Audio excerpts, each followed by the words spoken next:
those folks that are not familiar with what we're talking about, I guess everybody really is, for the most part, at least have a somewhat of an insight or an idea. But what we're talking about, of course, is the pending return of NIBIRU, or Planet X. It's got a multitude of names, referred to as the Wormwood in the Bible. And of course, there's been many tags on the name of this, let's say, the 9th or 10th planet returning on a large orbit that has had it coming around. There's kind of a debate as to whether it's every 3,500 years or 350 years, and that relates strictly to a simple question between different groups that have studied it, followed it. Many of them, folks that have certainly studied it longer than I have, people that have spent their entire lives in the pursuit of understanding and studying the planet of Nibiru. And the simple question between whether it has come around 10 times of 350-year cycles, or if it has come around only on a 3,500-year, only to the fact that the numerical conversion from the old times, and of course there've been many updates on calendars and what have you, that type of thing, a lot of changes, obviously, over, let's say, a period of 1,000 years or 2,000 years since the time of Jesus Christ. It certainly has been a lot of variations on calendars and what have you. But the big deal was that they did not utilize the simple figure 0 until some period of time, like in the time of Caesar or something like that. So when they were writing 3-5, whether it was 350 or 3500, it makes a big difference relative to the time. It's either 3,000 or 300. So there's kind of a debate, but that's not relevant. It's the studies of the people that have really done serious studies for many, many years. The bottom line is that it appears that it will be returning soon, and in terms of soon, some people have figured it down to the very day, being some point in time in either March, late March, or early April. And that was a period of time that all of the people that have done the real historic in-depth studies, some of them, like I say, for 30 years of their lives, all kind of agree that there's no question that the previous time when a catastrophic heavenly body did this passing close between the earth and the sun, and did their pass and caused unbelievable havoc on the face of the earth, and it literally was always the March to April period of time. So the next point, it was like relative to all of the scriptures, the biblical accounts that fit into it, and of course the even including the Chinese emperors going back a couple thousand years. Their astronomers had always marked it at the same point in time, and even geologists, when they do those samples where they dig into the ground and they can actually read the geological, let's say the earth itself in the ground, and they can measure periods of time where there was either a lot of growth, vegetation on the earth, or there was absolutely none on several sequences for like a period of 50 to 100 years with almost no growth at all, and then it would start up again, and then in a period of time there would be another, let's say a stripe running through the ground of the earth itself, and would indicate that there was another period of the same kind of non-vegetation where all living things were predominantly wiped off of the earth. And they can go back, of course, and they're still doing that actually on a daily basis. They do it in the North Pole, the South Pole, and of course all around the equator. And all of these vegetation periods of no growth are they match up. They're identical around the globe. So something happens every 300 years that is causing a complete destruction or pretty much a wipe off of things growing. So all of these things, you have to put those all together. Now, as far as, and there are people that have really, like I say, just been studying the Planet X Nibiru itself.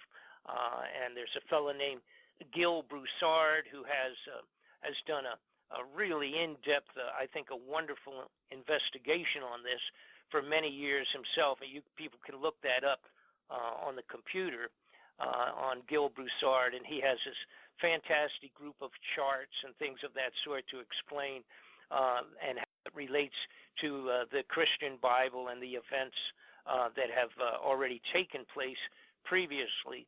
And he literally lived in China for a while and had the ability to study the library and the old accounts from the Emperor of China and the astronomers that worked for the Emperor, and all of it corresponds. It comes up the same period of time and the same effects globally.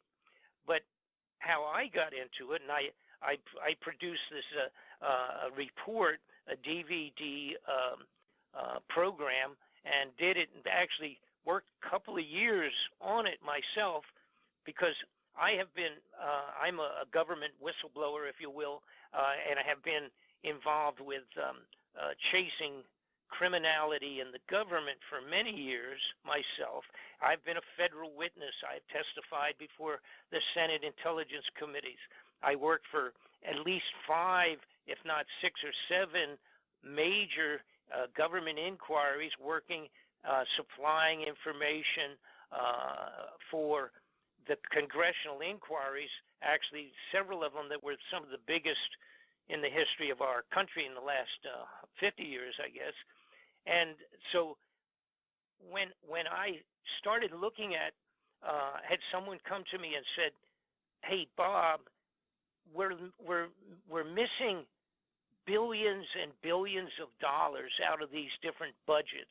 This is like about 3 years ago, actually. And they asked me, they said, can you look into this and figure out what's going on? Because for some reason, these aren't the regular, what I refer to as theft of money out of the government by individuals that I'm used to chasing, and it even includes drug operations connected directly to our intelligence agents and things of that sort.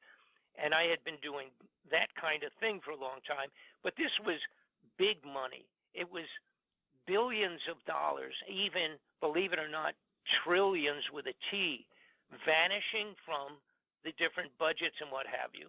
And then at the same time, after I started looking into it, I discovered, to my satisfaction, as to many other people, that the gold out of Fort Knox is all gone.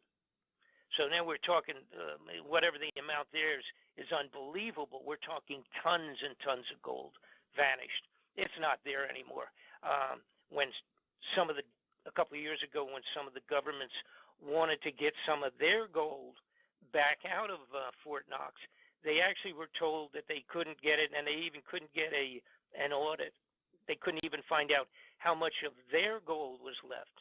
And in Germany's case, we're talking 1,500 tons of gold that they had on deposit at Fort Knox that they could not retrieve any of it. Now, eventually, after a year or so, 2 or 3 years ago, after a year of doing a lot of shenanigans, they did get some of their gold. But the bottom line is the gold in Fort Knox is gone. We've got budget fraud going on all over the place, and I couldn't figure out why. And I of course, had nothing to do with Nibiru in my mind. I knew a little bit about it, but I didn't know a lot. And to me, when it's something that, as a guy that's actually been a candidate for the United States Congress in 1990 myself, and being involved with the inquiries professionally for such high-level investigations.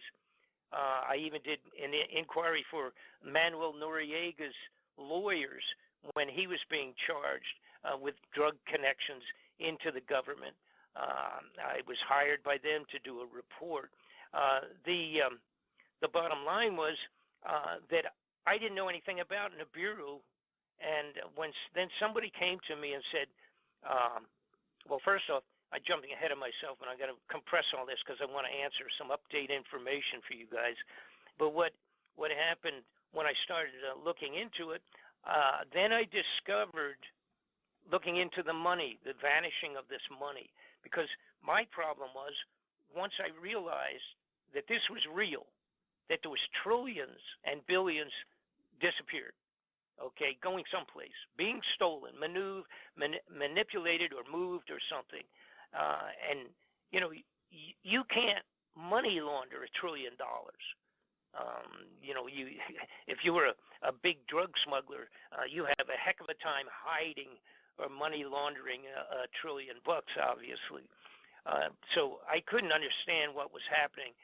Then I found out somebody reminded me of information that I did know back in 1995, and it was reference to underground facilities that were being built. And again, I never chased that too much. I did go down in 1995 under the airport in Denver and verified that, in fact, there was this huge facility which is still under construction in the Denver airport underneath of it. That's real. And it dawned on me, well, wait a minute. So I looked farther into it, and I found that there was actually about 100 underground facilities in the United States. Then I found out that Russia in 2000 and from 2012 through 2014 had been building as many and had created 5,000 underground facilities in Russia.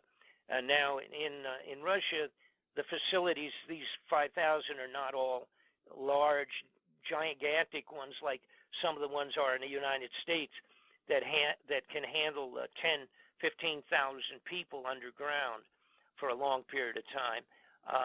But they had built those. They had a time schedule for themselves, and that was that by the beginning of, I believe it was 2014 or 2015, by the January of either 14 or 15, that those 5,000 were to be completed and ready for occupancy if needed. Same case in the United States. They had been putting for years huge amounts of the foodstuffs, dried stuffs, survival foods. They had contracted with all the big companies, and they were taking about 80% of everything being made in the United States for survival foods and buying it up and putting it underground. And they all have dates. The dates were basically to have the underground facilities ready for use, and within about 7 months ago, they were supposed to be finished and totally up for use. And that, I think they pretty much reached that schedule. Question obviously was, what is it that scared the upper level, the elite upper level of these governments to create underground hideout facilities for survival for themselves? And that led me to the NIBIRU possibility, the returning of NIBIRU. And so I went ahead and I worked a couple years on research and almost a year producing the DVD report that I had finished 1 year ago when I first released it. And it's a large 4-hour double disc DVD that explains almost everything to do with it, the scientific astronomical reports on it, the biblical parts, the relationship to the Bible, the relationship of the Catholic Church to what's going on, whether they do or don't know about it, and what their attitude is on it, and et cetera, et cetera. So we completed that. It's then since that period of time, I have made several predictions in that DVD. Of course, everybody says, "Oh, you never want to make predictions because if you're wrong, then you're a fool," you know. So everybody steers away from that. But I did make some, and I'd be glad to go over some of those things that have taken place. Actually everything I mentioned that I thought would happen has happened. And do you have any special question or direction you wouldn't want to go tonight? Oh, this is such an incredibly vast subject, as you know. I can only imagine that your 4-hour DVD basically is only able to scratch the surface of each one of the elements that is obviously, once you connect the dots, pointing back to some series of events that are so utterly cataclysmic that would cause not just, for example, you know, you may or may not, I don't know what you may know this already, but just for the listening audience, there's been a lot of chatter as of late about the Chinese building a base. Some are referring to it as the Yulin Naval Base in Hainan Island, and it's got evidently the satellite imagery is showing that they've spent a whole lot of money to make sure that their nuclear submarines are able to move in and out of an underground facility on Hainan Island without us being able to detect them. Because one of the tactics used to detect and track the locations of nuclear submarines, which are arguably the greatest global thermonuclear war threat in the world today because of their launch to impact time, which SLBM launched off the coast of the United States only has 7 minutes before impact or before detonation, and about 5 of those minutes it takes for POTUS to actually respond. So you've only really got a 3-minute window to respond. So these deep underground bases, the magneto-leviton train systems, we found a white paper written by the Rand Corporation that describes a lot of this stuff is published out there. If you know how to dig and what the words are, the keywords are, you need to search. But these companies like not McDonnell Douglas anymore, but the Rand Corporation in this case. A lot of the big military defense contractors, they have released papers, in some cases 10, 15 years ago, that describe the same things that people who have been claimed to have been in these underground bases, like Dulcie and other creepy ones, have supposedly ridden on these trains and have been there, done that. Supposedly the Mount Graham facility, which is supposedly where the people in D.C. would head to in case of such a cataclysm or a surprise attack, is also connected to these. But you're everything that you're saying, there isn't a radio show that's long enough. No, that's cover true. And of course, a lot of people, the folks that don't know me, some people have been following my career since the Iran-Contra inquiries. That was where I first became an interviewed witness in the congressional inquiry relative to the Iran-Contra mess, and then I ended up, from that point forward, I ended up being drawn into, because the people that I was exposed to, all the Central Intelligence and intelligence weapons suppliers, et cetera, and the overlapping, of course, with drug operations, where we were actually swapping out for the weapons we were supplying into a variety of locations around the globe. We were swapping off for drugs and using the Air Force planes themselves, or Central Intelligence craft, or whichever, and we're bringing back the drugs on the exchange of drugs for weapons, done at the approval and the nod of the President of the United States, which is about as disgusting as you can get. But the people that have known me and what I've done over the last 30 years, and so many different inquiries that I was involved with, they're okay. They understand. They know who I am. The other folks that don't, it would take so much time for me to give you a good update on that. I don't want to really waste much time on that on radio time. Like you say, we have so much tons of information that it's mind-boggling. Now, my DVD, by the way, it's 2 DVDs and it's 4 hours long, which is, it's kind of tedious in terms of just because it's so long. But like I say, it pretty much does answer all the different questions. And what's great about it, or what people that have been so excited about it, I have live footage besides regular photographs. I actually have live footage of some of the underground facilities, which is great. Because people automatically they say, "Oh, well, wait a minute, this is over my head, and I can't imagine this, and I can't imagine that." But I show the equipment by which they actually are capable of drilling into the side of granite mountains with a single drill so large that once it goes in and comes back out, can drive an 18-wheeler easily into the side of the mountain.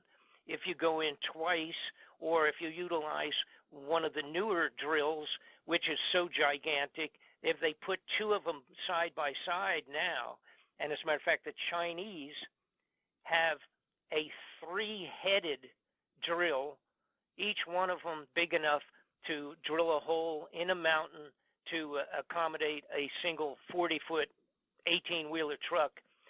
The one they have actually is a triple head, and it's big enough to make a space big enough for a 2-lane highway just passing into the mountain one time, backing out, and it's big enough for 2 18-wheelers to go side by side on a single stroke. That's how outrageously big the Chinese drilling equipment is.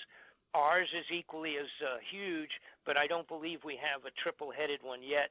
But at this point, most all of the major nations of the world, including China, Russia, the European countries, and the United States, and all now have underground facilities that literally are cities underground.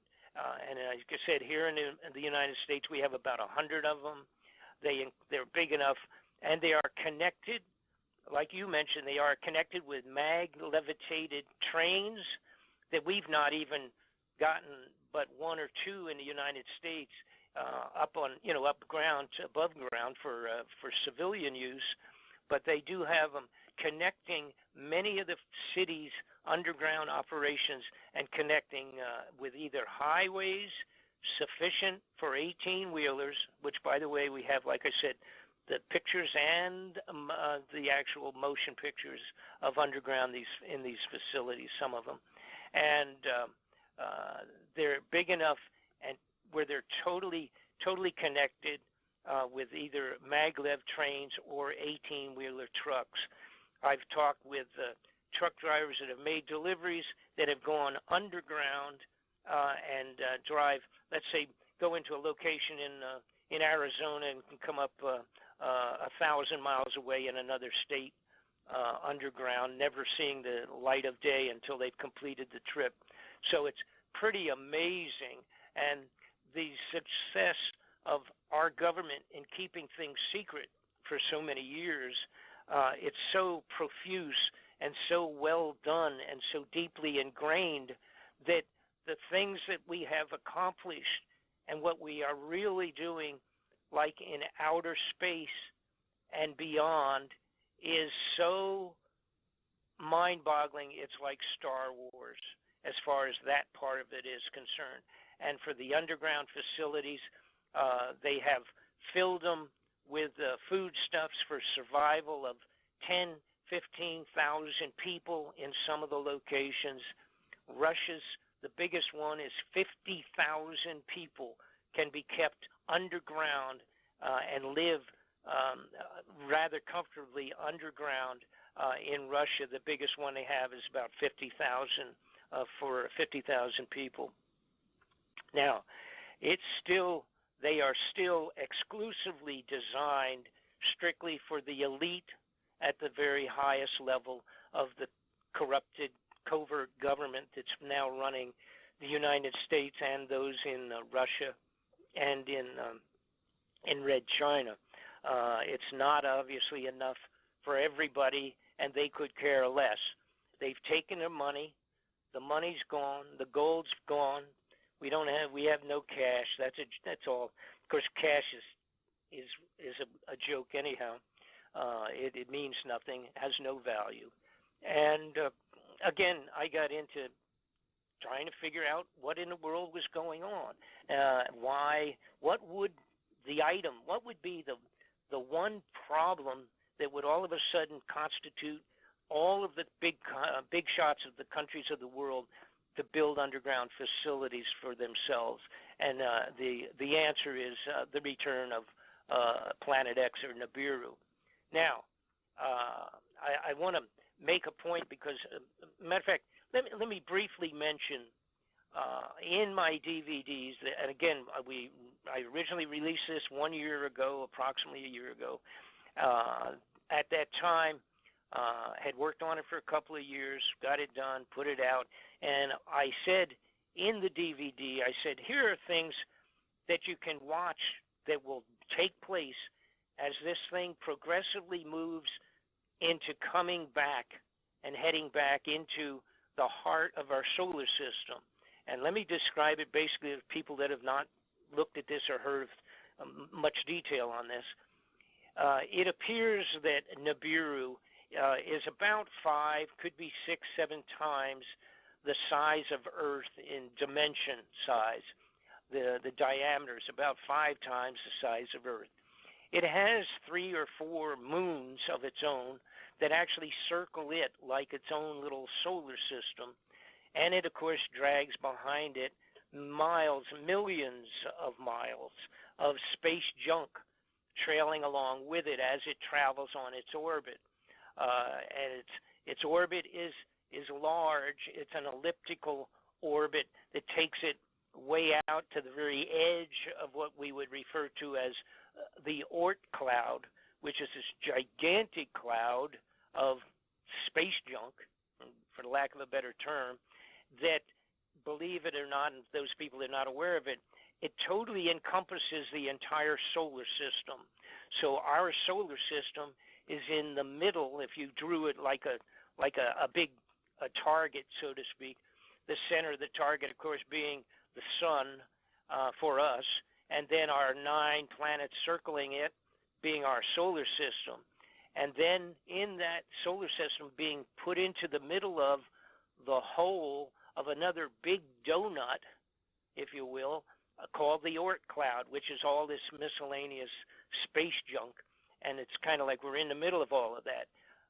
That whole group as an entity, my belief is, and there's people, again, disagreements on this, so to speak, but my belief is, and I think I'm correct, that Oort cloud with our solar system in the middle of that big donut is actually moving as a singular entity through the entire universe, slowly traveling through it. So you have that thing moving through while all the solar system is doing its common circling of the sun by all the planets. The planet, what they call the plane of the ecliptic, which is basically the plane on which most all of our planets are fairly close to running their orbit around the sun, all of them, as we go on out to Pluto, including Pluto. They are all on the plane of ecliptic. Most of the astronomers related to pursuing the study of Nibiru, they also are split not only on how long the time it takes for this particular planet to come back around on its orbit, being at 350 or 3,500 years, our years. There's a conflict between whether it's on our plane of the ecliptic, being pretty much on the same plane, like I say, give or take a a few million miles, where all of our planets are on. It's kind of like on a flat disk, if you will, that kind of a concept, running, circling on a big dish or something. But there's an argument as to whether Nibiru may be coming back on 30, 35 degrees or 40 degrees off of the ecliptic, so that it actually could be, it's kind of like thinking in terms of it being, let's say, coming up from the basement to come back around the sun, or coming down from the attic to come down and around the sun, with its orbital tracking being 35 to 40 degrees off of our normal ecliptic. It makes a slight difference relative to where we might expect it to be coming from.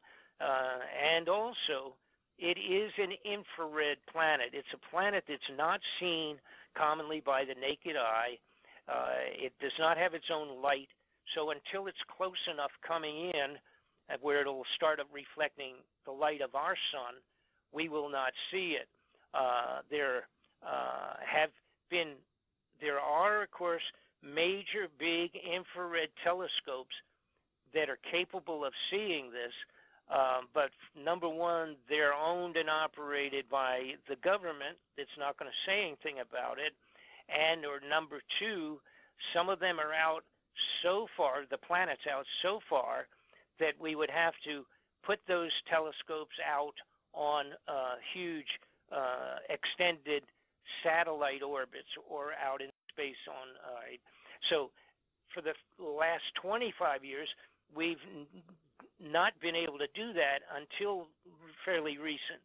And now we have some huge infrared telescopes way out into our planetary solar system, and they now are taking pictures of planets, and they are discovering huge numbers of planets that they never knew about, some of them within our solar system on the outer edge, some of them beyond our solar system also. Now, recently, there has been a discovery just a few months ago. They made a big deal of it. But this is a false flag. This is a discovery that, in my opinion, and many other people have been keeping track of this, that this is not, in fact, Planet X. And they said when they did the news release on this a few months ago, they said, oh, this is it. Maybe this is Planet X. And they got talking about it, but then here's the trick to this thing. What they said was, but it's out so far.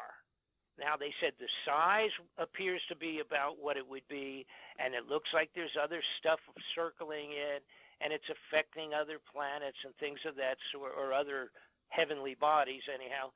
And they said that this probably is Planet X. So everybody got excited because it was like an official astronomical announcement and put out into the news medium. All right, even CBS television reported it, okay, on regular network news that, oh, it looks like they really maybe have found us. Okay, this is not Nibiru, and it is not Planet X. And what they've done is told everyone that this is out so far, light years and light years away, that at very best, there's no reason to worry about it for another 1,000 years. All right? Wow. That's baloney. Okay? Unless the Bible's wrong and all the scriptures and writings of the Tibetan monks of 1,000 years ago on the top of the mountains and all the rest of that stuff, unless that's all, that would completely null and void. That would make all their information and all the scientific astronomical calculations wrong. Another thing is there has been an impression when they put out that press release. They put out the impression that, or they put out the release, and it appears a lot of people thought, they said that it has been seen. When they said they found it, that it had been seen. And people are going on the radio and talking about, oh, now they saw this one, they finally found it. No, They never said that. They have not seen it. It is a mathematical formulation.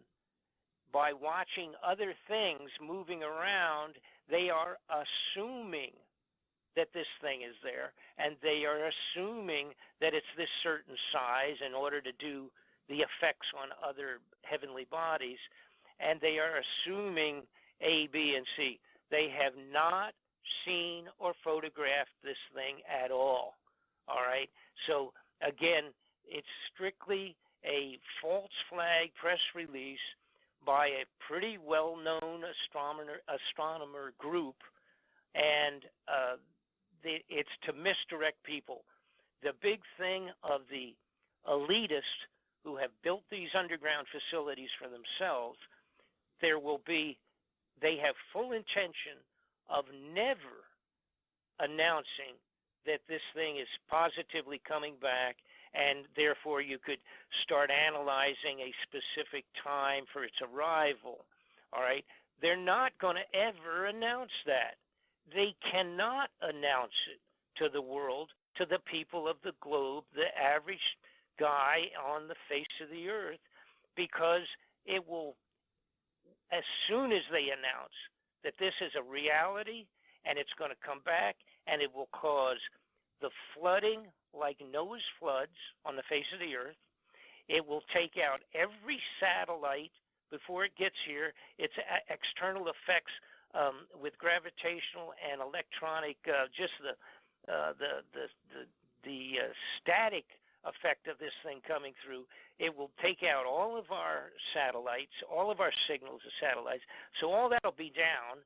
It will even end up affecting the sun so much that solar flares will completely take out our electricity before it's close enough to do other things. All right? It will take out the electricity, et cetera, et cetera. It will be complete chaos. Obviously, the idea of everybody on the globe finding out there's a thing coming in that's going to potentially wipe out 90% of all living things, from animal, mineral, to children, to all of the people living, and all the animals, and all the trees, and every flower, and every piece of corn, all things growing, and everything will be wiped out from this thing. Because what it will cause will be activity on the sun more than we've had, which, by the way, has increased many times over in terms of crazy solar flares, and now holes in the face of the sun developing, things of that sort, which they can't figure out. But there's no way for them to announce that this thing's coming in. They will not announce it ever. Now, what they must do, this is a political thing, all right? What they must do is have in place martial law prior to the time that people will start seeing it. Now, the bulk people that have been, I think I say, studying this much more than I have for many years, had predicted that between this December that just passed and next 1 or 2 Decembers down the road is going to be the first time that it will be seen visually as a new star in the sky. All right? And it will take approximately 4 to 5 months to come and be going around the sun, circling the sun, then going back out the other side and going back out again on its long journey away from the sun. So it would be a star in the sky in the period of time of about December, and then it would take January, February, and then by March or April, the time of Passover period of time, is when they anticipate that it will be, they will pass and it will eclipse the sun, dragging its, like I say, all this junk behind it, and its moons that circle it will go around the sun. It will take 155 days for it to make that journey. Then it will come back out the other side and head off towards the depths of space once again to be gone for hundreds of years. The anticipation was that the very earliest would be this last December here, last month that just passed, or 2 months now, just passed, that it should have been seen as an incoming star, and that if that did not happen, which it apparently did not, and we also have seen they have not done martial law or anything of that yet. So my feeling and the feeling of most people involved is that we probably have a year before we have to worry about it again.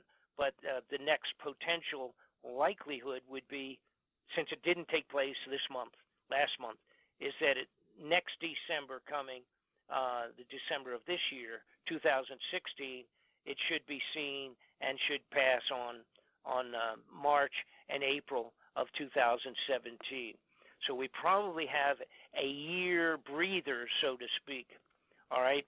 Now, and again, this is all done mathematically related to the historic and geological information of the previous passing of this planet, and going by biblical, and going by the writings of the monks and the Emperor of China and all of those who, by the way, the Emperor 1,000 years ago in China had very, very advanced astronomers doing studies for the Emperor. And if they made mistakes or miscalculated things, he cut their heads off. So that was their punishment for being stupid. So they were not fooling around when they wrote these things down. They were all very accurate, and they had written and completely explained what this thing looked like, the direction it came from, where it came, how long it took to go, and what happened to the Earth in reaction to the close passing of this giant planet. Revelations perfectly described it, and describes it one step at a time. And very interesting, the Revelations describes where the leaders and the wealthy and the kings and the queens will go into the side of the mountains underground to hide away. And I thought that's really amazing, because that's exactly what the underground facilities have been created for the kings and the queens and the leaders of the nations to hide away under the rocks inside the mountainsides. I thought that was that's the sixth seal. It's the sixth seal, and that's and correct. you know, I wanted to share something with you because this is directly material to that piece there that you're referring to in the Bible, the sixth seal, and that's Revelation for the listeners that have just tuned in. That's Revelation 6, verses 12 through 17. At the the 17th verse there is, and the day of his wrath has come, and who is able to stand? So that marks the period of God's wrath from that point forward in Revelation. Now, what I wanted to share with you, Bob, is something that I think is really relevant to this timeline. I found it most noteworthy that you mentioned December, possibly of this year, that would be, potentially the next projected likelihood of it being visible to, pretty much everybody regularly. Right. And I find that interesting because, well, let me just play this clip. This is a clip. It's only 51 seconds long. This is a prophet of our Heavenly Father, of the Lord. I personally believe, could be wrong, but I personally believe that this particular lady, she had been shown 9/11 prior to it occurring, some other things. She'd seen that Obama was going to get elected prior to that occurring. She has these other folks that are well-known, worldwide well-known prophets with their faces splashed all over the world, on books and things. They rebuke her. They don't like her, and that to me is a really good sign that she's definitely the real deal. The more she's on to something, right? Yeah, exactly. But listen to this: 51 seconds. She appeared on the Sid Roth show and listen to what she says. And the reason I bring this up is because if the next projected appearance is 2016, and if your hypothesis slash theory is correct, I would escalate it to beyond a theory. I think it's fact, quite frankly, about it this being visible as early as possibly December of this year to the global population, then the control grid would have to get locked down prior to it being perpetually visible. Otherwise, chaos could ensue, and the elite, if you will, if you want to call them that, the forces of darkness would lose control of the global population, and you would have potentially a French Revolution problem, which of course they don't want. So listen to this. This is Glenda Jackson on the Sid Roth Show, sharing with people worldwide what the Lord told her. Listen to this. And so it has to be a fearful kind of an event, whatever it is. Now, it can be a terrorist event, and it would have to be like multiple terrorist events, like the 9/11 over again, 3 or 4 times, in 2, 3, 4 different cities, or a biological problem of some sort in 2 or 3 or 4 major cities, states, or whatever, to where that would be believed, or moving close into a third world war, to where it looks like militarily it would be accommodated for the powers to be, the covert government. I call it the secret government, if you would, that they would convince the people that we're so close to some political activities that have happened. We're close to World War III, so therefore martial law would be put in there. So these are the 3 or 4 potential reasons that the American people would believe it and accommodate it readily, just like when they did the 9/11 event, when they carried it out, which was, by the way, carried out by evil persons of our own government. It had nothing to do with box cutters and all of that stuff.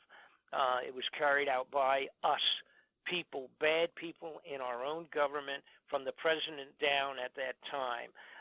It was carried out by bad guys in our own government. And it was done for a couple of reasons.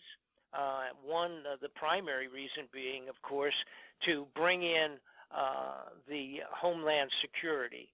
And the only thing that would allow the American public to clamor for the support of something like the Homeland Security, unconstitutional laws that went with it, and the creation of hundreds of brand new levels of law enforcement, and thousands of new employees under the government in these new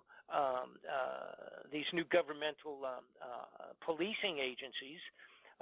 The only reason that we would ever buy into that, even on its face, was because people were scared to death of that. That was horrendous kind of an activity, and theoretically done by these crazy terrorists. These guys, by the way, these people couldn't even fly airplanes. And they convinced everybody that they flew these planes into all these buildings, did the Twin Towers, and they went into the Pentagon, and they did this and they did that. That's all baloney. It's unbelievable. And I want to mention that again just briefly in a little while, but the bottom line is that was all done by bad people in our own government, and it was done to accomplish the Homeland Security, which was called the Secret Service, the SS, when Adolf Hitler did it in Germany. He didn't call it. It actually referred to as Homeland Security also. They utilized that terminology when he created the SS, that then, of course, went out and gathered up the Jews and put them in the camps and everything. That was his Homeland Security people. And they actually utilized that same term, which is scary.